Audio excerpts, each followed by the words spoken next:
सुप्रभात सभी छात्र छात्राओं। बाल साधना विद्यालय परिवार से हर क्षेत्र के रूप में जुड़े हुए अभिभावकगण, प्रेमी साथियों, विद्वान प्रबुद्ध बुद्धिजीवी, सक्षम और सार्थक कार्य करने वाली बाल साधना विद्यालय परिवार की टीम और सभी इस ऑनलाइन क्लास को देखने वाले और समझने वाले प्रिय विद्यार्थीगण, बाल साधना की इस ऑनलाइन क्लास में आपका हार्दिक अभिनंदन है, स्वागत है। कोरोना जैसी वैश्विक महामारी में आपके ज्ञान, आपके अध्यापन कार्य को सुचारू रूप से चलाने के लिए एक बार फिर मैं अनिल कुमार बाल साधना विद्यालय परिवार की ओर से एसएसटी की इस क्लास में आपके सामने उपस्थित हुआ हूं। और आज का टॉपिक, जो कल वाले टॉपिक को बड़गांव के समझौते के बाद से हमें आगे बढ़ना है, और इसे मैं आज दो टॉपिक आपको क्लियर करवाऊंगा। मराठा स्टेप जो बची हुई और मैसूर अंगल संबंधों के बारे में हमारी चर्चाएं होंगी। पहली चर्चा हम चलो करते हैं कल वाली। कल बड़गांव के समझौते के बारे में हमने पढ़ा था। तो कहते हैं कि वारेन हेस्टिंग्स जो थे वो इस समझौते से काफ़ी नाराज़ थे, अपने आप के लिए वो शर्म की बात इसे मानते थे। तो कहा जाता है कि वारेन हेस्टिंग्स ने अपनी इस पराजय को धोने के लिए एक व्यक्ति का सहारा लिया था और उसका नाम पोफम था। पोफम के नेतृत्व में उसने एक सेना मराठा राज्य पर भेजी थी, किस पे? महादजी सिंधिया जो थे, जिनको इन्होंने बेडोंच रियासत दी थी, उसके विरुद्ध इन्होंने सेना भेजी थी। इन दोनों के बीच युद्ध हुआ, पोपम के और महादजी सिंधिया के बीच युद्ध हुआ। सिंधिया इसमें क्या हो गए थे? पराजित हो गए थे। पराजित होने के बाद दोनों के बीच 1782 ईस्वी के अंतर्गत एक संधि संपन्न हुई थी और इतिहास में उस संधि का नाम सालबाई की संधि थी। इस सालबाई की संधि में जो शर्तें तय हुई थी, उसमें पहली शर्त थी माधव राय द्वितीय को पेशवा के रूप में मान्यता मिल गई थी। जो नारायण राव के पुत्र थे, उस माधव राय सेकंड को पेशवा के रूप में मान्यता दे दी गई थी। दूसरे नंबर पर अंग्रेज हमेशा के लिए राघोबा, जो रघुनाथ राव थे जिससे सूरत की संधि की थी, उसका साथ छोड़ देंगे और साल सीट पर अधिकार जो था वो अंग्रेज़ों का स्वीकार कर लिया गया था। अंग्रेज़ों को एक प्रांत इसमें दे दिया गया था और वो था साल सीट दे दिया गया था। ऐसा भी कहा जाता है कि सालबाई की जो संधि हुई, इस सालबाई की संधि में अंग्रेज अपने बड़गांव समझौते की कुछ यादों को धूमिल करना चाहते थे, कुछ यादों को मिटाना चाहते थे, इसलिए उन्होंने ये सालबाई की संधि जो थी वो संपन्न की गई थी। लेकिन कहा जाता है कि रघुनाथ राव राघोबा जो थे, उसको 3 लाख रुपए वार्षिक पेंशन देके हमेशा के लिए प्रशासन से हटा दिया गया था और फतेह सिंह गायकवाड़ और बड़ौदा का शासक मान लिया गया था। यानी बड़ौदा उस समय एक बड़ा परगना था, जो वहाँ के एक व्यक्ति थे फतेह सिंह जी जो गायकवाड़ थे, उस गायकवाड़ को वहाँ का शासक मान लिया गया था। तो बड़गांव के समझौते को कम करने के लिए, शर्म को धोने के लिए पोफम के नेतृत्व में अभियान हुआ। महादजी सिंधिया से संघर्ष हुआ, सालबाई की संधि हुई, माधव राव को पेशवा माना गया, रघुनाथ राव का साथ छोड़ दिया गया, अंग्रेजों को साल सीट क्षेत्र प्राप्त हो गया था, उसको रघुनाथ राव को 3 लाख पेंशन देके हटा दिया। फतेह सिंह गायकवाड़ जो थे, उसको बड़ौदा का शासक स्वीकार कर लिया गया था। इस प्रकार मराठों के बीच 20 वर्ष के लिए थोड़े मैत्री संबंध हो गए थे। उनमें किसी प्रकार का कोई झगड़ा 20 वर्ष तक नहीं हुआ था। लेकिन कहा जाता है समय के अनुसार जो मराठा थे उनमें आपस की फूट पड़ गई थी, क्योंकि हिंदुस्तान के सिपाही कभी भी छल कपट से या कभी भी किसी गलत तरीके से किसी के साथ युद्ध नहीं किया, ये आपसी फूट से हमेशा हारे हैं। इसलिए मराठों में भी उस समय फूट पड़ गई थी। मराठों के सरदार इस समय बाजीराव द्वितीय थे, वो आ गए थे, पेशवा बाजीराव बन गए थे। बाजीराव भी जो द्वितीय थे वो भी अकुशल थे उसके बाद नाना फडणवीस जो एक बहुत बड़े विवेक सम्मत आदमी थे, जो यानी संपूर्ण मराठों की शक्ति का आधार थे, संपूर्ण मराठों की रीढ़ की बिंदु थे नाना फडणवीस, उसकी भी मृत्यु हो गई थी। तो तीन बातें इतिहास की ऐसी घटित हुई सालबाई की संधि के बाद। एक तो मराठा राज्य में फूट पड़ गई थी, बाजीराव द्वितीय जो था वो अकुशल था, नाना फडणवीस जो मराठा साम्राज्य की रीढ़ हुआ करते थे उनकी मौत हो गई थी, और एक इस समय बंगाल के शेर कहे जाने वाले वाइस गवर्नर जनरल आ गए थे वेलेजली। ये बड़ा साम्राज्यवादी व्यक्ति था, ये हर तरीके से इनको अधीन करना चाहता था।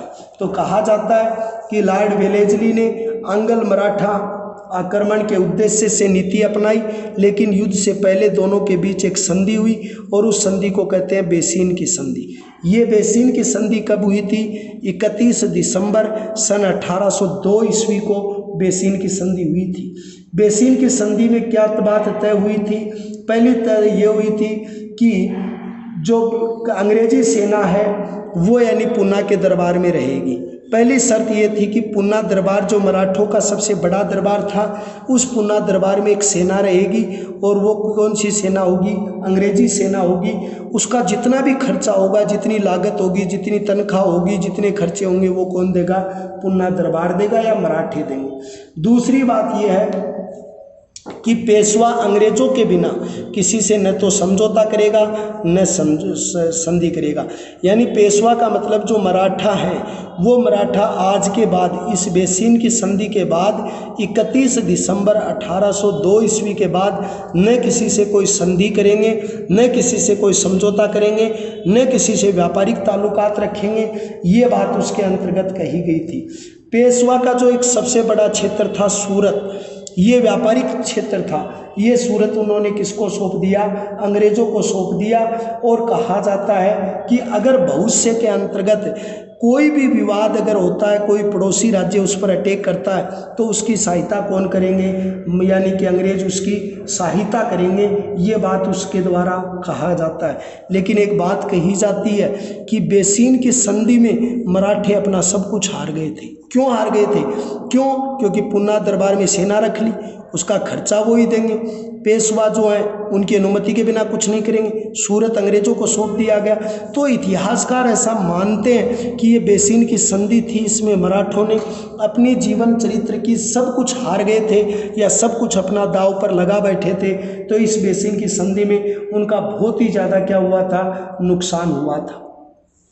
कहा जाता है कि सरदेसाई नामक इतिहासकार कहते हैं बेसिन की संधि ने शिवाजी द्वारा स्थापित मराठा राज्य की स्वतंत्रता का अंत कर दिया था।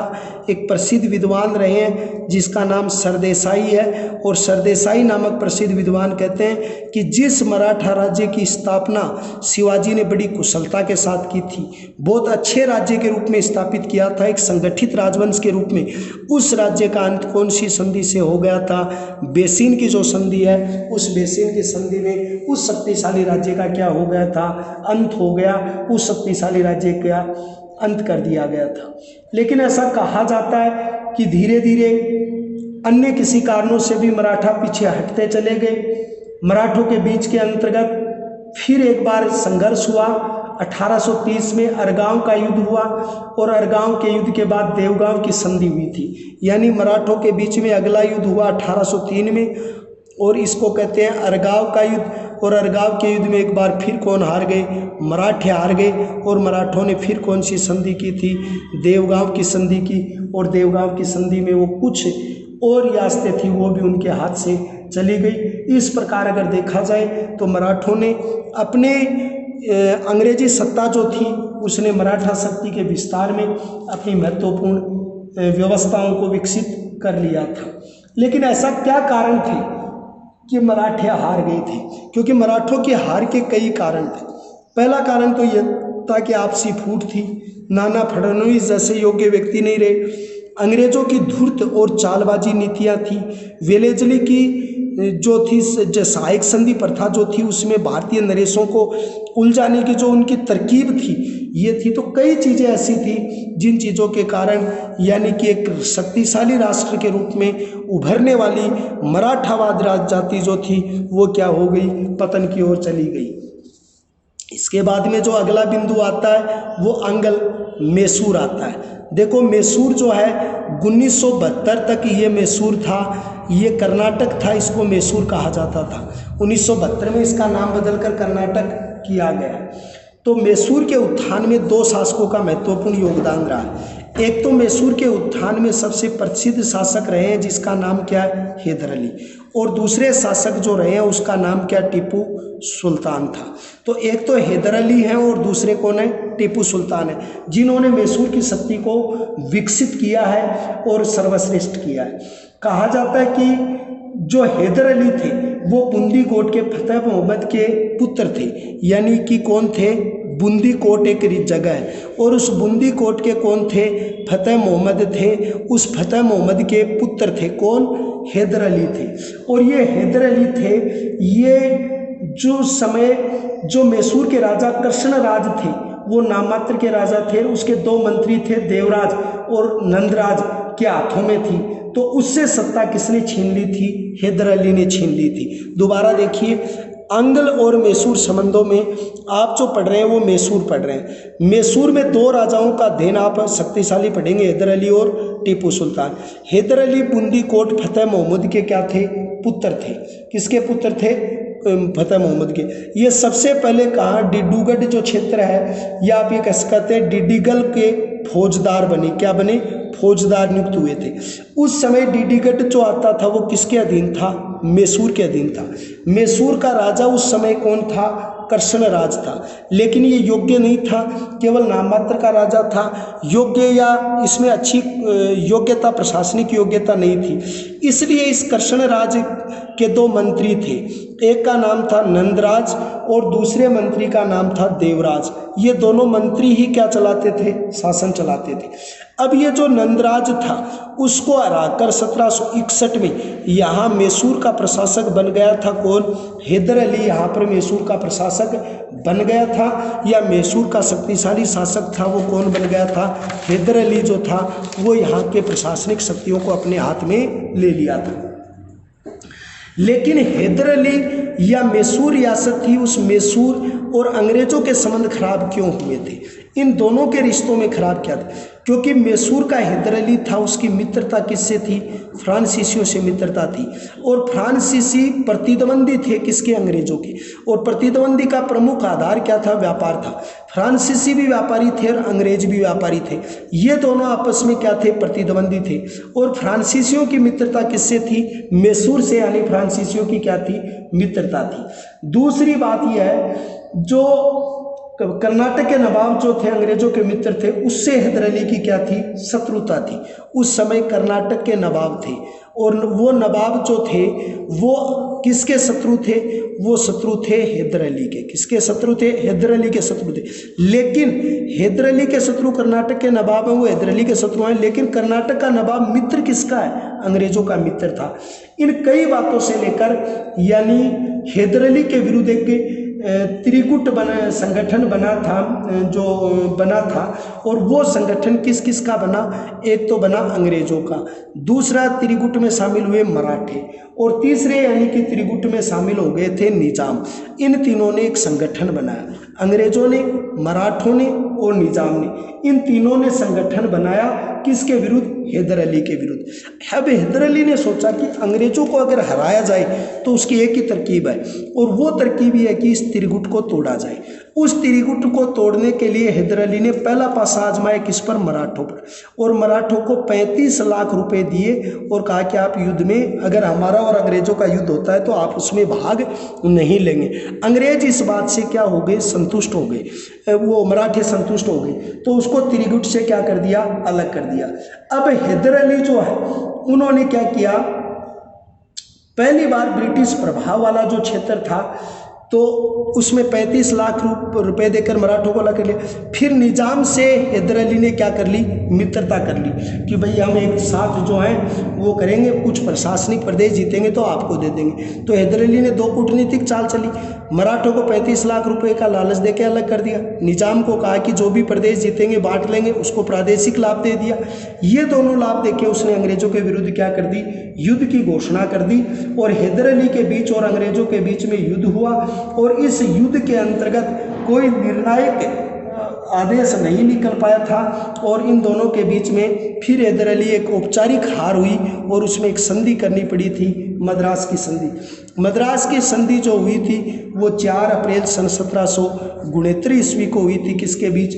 हैदर अली और अंग्रेज़ों के बीच में हुई थी। इन दोनों ने एक दूसरे के जीते हुए प्रदेश लौटा दिए, एक दूसरे का साथ देने का वादा किया, क्योंकि कोई भयंकर युद्ध नहीं हुआ, क्योंकि मराठे 35 लाख रुपए लेके चुप रहे, निजाम ने इनका साथ दिया, तो अंग्रेज भी अकेले क्या कर सकते थे। युद्ध हुआ, मद्रास की संधि हुई, एक दूसरे के जीते हुए प्रदेश लौटा दिए और एक दूसरे के बीच शाश्वत मित्रता रखी जाएगी। लेकिन इसके बाद में दूसरा युद्ध हुआ, द्वितीय आंग्ल मैसूर युद्ध। ये द्वितीय आंग्ल मैसूर युद्ध हुआ वो 1780 से लेके 1784 ईस्वी तक हुआ। इस युद्ध का कारण क्या था? प्रथम मैसूर युद्ध की पराजय और अपमान का हैदर अली से बदला लेने के लिए अंग्रेज आतुर थे, क्योंकि पहला युद्ध जो था, क्योंकि उसके अंतर्गत कोई इतनी निर्णायक युद्ध तो हुआ नहीं। अंग्रेज इस बात को सोच रहे थे कि मैसूर की शक्ति धीरे धीरे बढ़ती जा रही है, इसलिए प्रथम युद्ध की पराजय का अंग्रेज बदला लेना चाहते थे। दूसरी बात, जो मद्रास की संधि हुई थी दोनों के बीच में और ये शर्त तय हुई थी, एक दूसरे के प्रदेश लौटा दिए और एक दूसरे के मित्र रहेंगे, अंग्रेज इसके प्रति निष्ठावान नहीं रहे। तीसरी बात, हैदर अली गुंटूर पर अंग्रेजों के अधिकार को सहन नहीं कर पाया, क्योंकि गुंटूर जो क्षेत्र था उस पर अंग्रेजों ने अधिकार कर लिया था और इस अधिकार को हैदर अली बर्दाश्त नहीं कर पाया था। ये कई कारण थे, एक तो वो अंग्रेज खुद बदला लेना चाहते हैं, एक मद्रास की संधि का पालन नहीं कर रहे, एक गुंटूर पर उन्होंने अधिकार कर लिया, तो ये कई कारण थे जिसके कारण 1780 में एक बार फिर हैदर अली और अंग्रेज जो थे वो आमने सामने हो गए थे। कहा जाता है जुलाई 1780 में कर्नाटक पर आक्रमण कर अकराट को घेर लिया। हैदर अली ने क्या किया, जब उन्होंने कोई शर्त नहीं मानी तो 1780 के अंतर्गत जो अकराट किला था उस अकराट के किले को उसने घेर लिया था। लेकिन युद्ध करते हुए 7 दिसंबर सन 1782 ईस्वी को 7 दिसंबर 1782 ईस्वी को इनकी क्या हो गई थी, मौत हो गई थी। किसकी? हैदर अली की। और ऐसी स्थिति के अंतर्गत टीपू सुल्तान ने इस युद्ध को जारी रखा, लेकिन टीपू सुल्तान युद्ध से परेशान हो गया, इतनी योग्यता नहीं थी, लंबा युद्ध चल गया था, इसलिए उसने एक संधि करनी पड़ी थी और उसे कहा जाता है मंगलोर की संधि।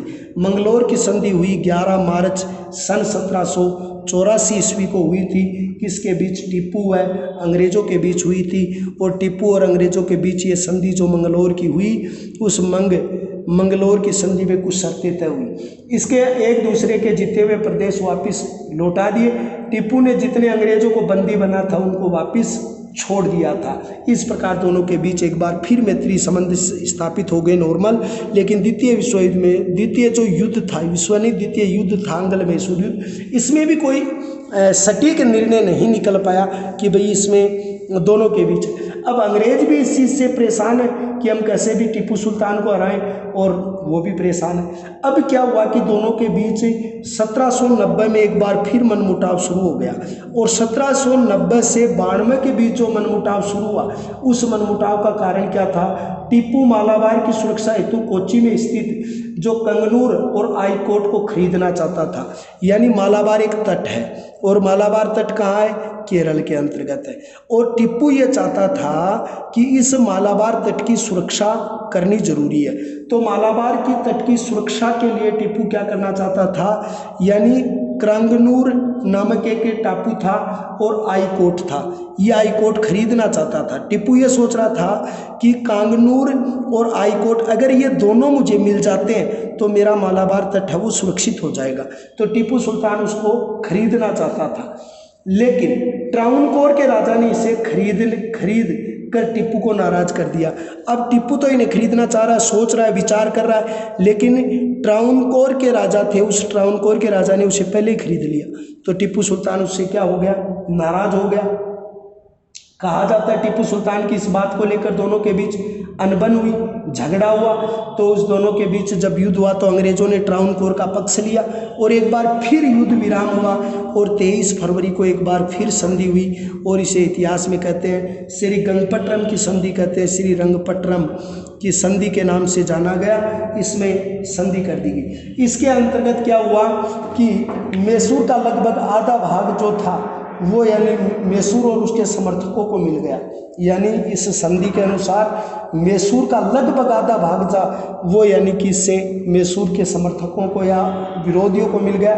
3 करोड़ रुपए की क्षतिपूर्ति टीपू सुल्तान को देनी पड़ी और टीपू सुल्तान को अपने 2 पुत्र मोइनुद्दीन और अब्दुल खलील अंग्रेजों के सामने बंधक के रूप में रखने पड़े। तो क्या बात हुई, एक तो इसको टीपू सुल्तान को श्री गंगपट्टनम की संधि में जब वो हार गया था, दोबारा देखिए 1790 से 92 मालाबार तट केरल में था, उसके मालाबार की सुरक्षा के लिए टीपू कांगूरनूर और हाईकोर्ट को खरीदना चाहता है। इसको खरीदने किसने नहीं दिया, ट्रावनकोर के राजा ने। टीपू नाराज हुआ, झगड़ा हुआ, इसका अंग्रेजों ने पक्ष लिया, दोनों में युद्ध हुआ, टीपू हार गया। टीपू को संधि करनी पड़ी थी श्री गंगपट्टनम की संधि। इस संधि में 3 करोड़ युद्ध हर्जाने के दिए गए, मैसूर का आधा हिस्सा अंग्रेजों को देना पड़ा और अपने 2 पुत्र यानी बंधक के रूप में रखने पड़े थे। एक तो मोइजुद्दीन जो पुत्र था, मोइजुद्दीन और अब्दुल खलील थे। ये अब्दुल खलील नाम का जो पुत्र था, उस अब्दुल खलील को बंधक के रूप में उसके पास रखना पड़ा था अंग्रेजों को। इस प्रकार अगर देखा जाए तो आंग्ल मैसूर संबंधों में ये जो श्री गंगपट्टनम की संधि है, ये संधि जैसे 3 संधियाँ आपने पढ़ी है, मद्रास की संधि, मंगलोर की संधि और श्री गंगपट्टनम। इस गंगपट्टनम की संधि में अपना सब कुछ दाव पर ये लगा चुके थे या दाव पर ये हार चुके थे सब कुछ। ये यहाँ उनके जीवन के लिए बहुत बड़ी कठिनाई थी। अंतिम युद्ध हुआ इनके बीच, चतुर्थ आंग्ल मैसूर युद्ध। और चतुर्थ आंग्ल मैसूर युद्ध जो हुआ था, वो चतुर्थ आंग्ल मैसूर युद्ध हुआ था 1799 ईस्वी। 1799 ईस्वी के अंतर्गत एक तो सबसे बड़ा युद्ध का कारण ये था कि श्री गंगपट्टनम की जो संधि है उसमें जो मैसूर अंग भंग हुआ था, वो टीपू अपना अपमान समझ रहा था। टीपू उसका बदला अंग्रेजों से लेना चाहता था, क्योंकि पहली चीज़ थी वो मैसूर को अंग भंग कर दिया गया था, क्योंकि आधा हिस्सा अंग्रेजों को दे दिया था। और टीपू सुल्तान ने ये सोचा कि मेरे से जो श्री गंगपट्टनम की संधि में जो इलाका मेरे से लिया गया, ये मेरा अपमान है और मैं उसको दोबारा प्राप्त करूँगा। दूसरी बात, वेलेजली ने टीपू सुल्तान की सहायक संधि का प्रस्ताव भेजा, लेकिन टीपू ने मना कर दिया। अंग्रेजों से जो लॉर्ड वेलेजली थे, उसने टीपू सुल्तान जी के पास कहा कि भाई आप सहायक संधि प्रथा को स्वीकार कीजिए। उसने कहा सहायक संधि प्रथा का प्रस्ताव भेजा इसको स्वीकार करने के लिए, लेकिन टीपू सुल्तान ने मना कर दिया। तो लॉर्ड वेलेजली भी इस चीज़ से नाराज है कि उसने मेरे द्वारा भेजी गई जो सहायक संधि प्रथा है उसको स्वीकार नहीं किया। दूसरी बात, टीपू सुल्तान फ्रांसीसियों के सहयोग प्राप्त करने का प्रयास किया। अब ये बात मैं पहले भी बता चुका है, दिल्ली के साथ भी झगड़े का कारण ये था कि टीपू सुल्तान जो था वो फ्रांसीसियों से सहयोग प्राप्त करने की कोशिश कर रहा था, फ्रांसीसियों से सहयोग लेना चाहता था। अब टीपू सुल्तान फ्रांसीसियों से सहयोग लेना चाहता है और अंग्रेजों के सबसे बड़ी निकटतम प्रतिद्वंदी जो हैं, व्यापारिक प्रतिद्वंदी कह सकते हो, उसके साम्राज्य प्रतिद्वंदी कह सकते हो, तो वो तो फ्रांसीसी थे, तो वो तो इस बात को बर्दाश्त कर ही नहीं सकते। तो उन्होंने सोचा कि भाई ये टीपू सुल्तान है, ये फ्रांसीसियों से सहयोग प्राप्त कर रहा है, तो ये गलत है। दूसरी बात, टीपू सुल्तान ने काम और किया, उस समय नेपोलियन तृतीय थे और नेपोलियन से इसने पत्र व्यवहार किया। ये नेपोलियन कहाँ के राजा थे, ये फ्रांस के राजा थे, तो नेपोलियन से इन्होंने पत्र व्यवहार किया, आपस में दोनों का आचार विचारों का आदान प्रदान हुआ था। तो ये बात भी अंग्रेजों को क्या नहीं थी, पसंद नहीं थी। एक टीपू सुल्तान ने 99 फ्रांसीसियों को अपने दरबार में बुला के सम्मानित किया। अब टीपू की एक ही सोच थी कि मेरी जो श्री गंगपट्टनम की संधि में मेरा जो नुकसान हुआ, 3 करोड़ का नुकसान हो गया, मेरा आधा राज्य चल गया, मेरा 2 पुत्र बंधक हुए, ये बहुत बड़ा अपमान था टीपू सुल्तान का, छोटा अपमान नहीं था। इस अपमान का बदला लेने के लिए उसने सोचा कि मेरे को कोई उभार सकता है तो वो सिर्फ फ्रांसीसी। अब फ्रांसीसियों से अगर वो सहयोग लेगा तो सीधी सी बात है अंग्रेज नाराज होंगे, नेपोलियन से पत्र व्यवहार करेगा तो अंग्रेज नाराज होंगे। और उसने खुलेआम 99 फ्रांसीसियों को अपने दरबार के अंतर्गत सम्मानित करना इस बात का प्रतीक था कि अंग्रेजों से टीपू सुल्तान कतई संतुष्ट नहीं था और वो हर कीमत पर टीपू सुल्तान जो था वो अंग्रेजों से अपनी इस बात का बदला लेना चाहता था। इसलिए दोनों के बीच झगड़ा होना स्वाभाविक था। लेकिन कहते हैं कि सबसे पहले युद्ध की घोषणा कैसे हुई, क्योंकि 1799 ईस्वी के अंतर्गत भारत के वो जो गवर्नर जनरल बन के आए थे वो वेलेजली बन के आए थे और वेलेजली एक प्रथा लेकर आए थे। उस प्रथा का नाम था सहायक संधि प्रथा। ये एक ऐसी प्रथा थी जिसमें भारतीय नरेशों के साथ संधि करेंगे और उस संधि के तहत हम उनके सहयोगी भी रहेंगे और हमारा साम्राज्य भी सुरक्षित होगा। इस तरीके से संधि की जाएगी कि बहुत से में भारतीय नरेश हैं वो दूसरे नरेशों के साथ न तो व्यापारिक संबंध रख सकते, न सामरिक संबंध रख सकते, न उनके साथ कोई अन्य संबंध हम रख सकते, तो किसी प्रकार के कोई संबंध नहीं रख सकते। इस प्रकार की संधि लेके आया था कौन? वेलेजली लेके आया था। अब वेलेजली जो है वो जब ये संधि लेकर आए तो टीपू सुल्तान के पास आए थे और टीपू सुल्तान ने इस संधि को क्या कर दिया था? मना कर दिया कि मैं नहीं करूँगा। तो सबसे पहले 1799 ईस्वी में टीपू सुल्तान जो थे उसने युद्ध की घोषणा कर दी। सबसे पहले किसने घोषणा कर दी थी? टीपू सुल्तान जो थे उसने युद्ध की, टीपू सुल्तान के विरुद्ध वेलेजली ने युद्ध की घोषणा कर दी थी। किसने? वेलेजली ने टीपू सुल्तान के विरुद्ध युद्ध की घोषणा कर दी थी। इस युद्ध के अंतर्गत टीपू सुल्तान ने वीरता के साथ संघर्ष किया और कहा जाता है टीपू सुल्तान इसमें वीरगति को प्राप्त हो गया। 5 मई 1799 को श्री गंगपट्टनम के किले पर अधिकार हो गया। टीपू मारा गया। टीपू के परिवार को बेंगलोर में क्या कर दिया गया था? नज़रबंद कर दिया गया था। यानी कहने का मतलब 5 मई 1799 जो ईस्वी है, उस 5 मई सन 1799 ईस्वी को श्री गंगपट्टनम के किले पर अंग्रेजों का अधिकार हो गया। टीपू मारा गया और टीपू जो था वो यानी कि 9 जुलाई को यानी टीपू जो था उसका राज्य पूरा अंग्रेजों ने हड़प लिया था। या आप ये कह सकते हो कि 9 जुलाई सन 1799 ईस्वी को वेलेजली जो थे उस वेलेजली ने जो मैसूर रियासत थी उस पर पूर्ण अधिकार कर लिया था, अपने साम्राज्य को विकसित कर लिया था। ऐसा कहा जाता है। हैदर अली और टीपू सुल्तान दोनों ही बहुत अच्छे योद्धा थे, एक सक्षम कुशल थे। कभी दोनों ने अपनी स्वतंत्रता के साथ अंग्रेजों के सामने झुकने की कोशिश नहीं की। हैदर अली के बारे में कहा जाता है कि वो एक अच्छा सैनिक था, घुड़सवार था, तलवारबाज था, बंदूक चलाने में भी निपुण था और उदार भी था। यानी हैदर अली एक ऐसा शासक बताया इतिहासकारों ने। हैदर अली के बारे में कहा गया है कि वो एक अच्छा घुड़सवार था, घुड़सवार के साथ वो बंदूकबाज था, बंदूकबाज के साथ वो उदार था नीति का, उदार के साथ वो एक तलवारबाज भी था, तलवारबाज के साथ वो एक निपुण योद्धा था और सबको सम्मान की दृष्टि से देखता था। लेकिन कहा जाता है पिता की तरह ही टीपू सुल्तान भी एक महान शासक था। उसने कभी भी यानी कि अंग्रेजों के सामने अपनी रियासत को झुकने नहीं दिया और हमेशा उनके साथ संघर्ष करता रहा। चाहे उसको अपने 2 पुत्र बंधक रखने पड़े, वो घबराया नहीं और अंतिम समय तक युद्ध करता रहा। अंग्रेजों के भय से उन्होंने कभी फ्रांसीसियों से कोई नाते नहीं तोड़े। लेकिन अंतिम समय तक देखा जाए जिस तरीके से मराठों ने, अंग्रेजों ने इस चीज़ पर अधिकार किया था, उसी तरीके से उन्होंने किस पर अधिकार कर लिया था? मैसूर पर अधिकार कर लिया था।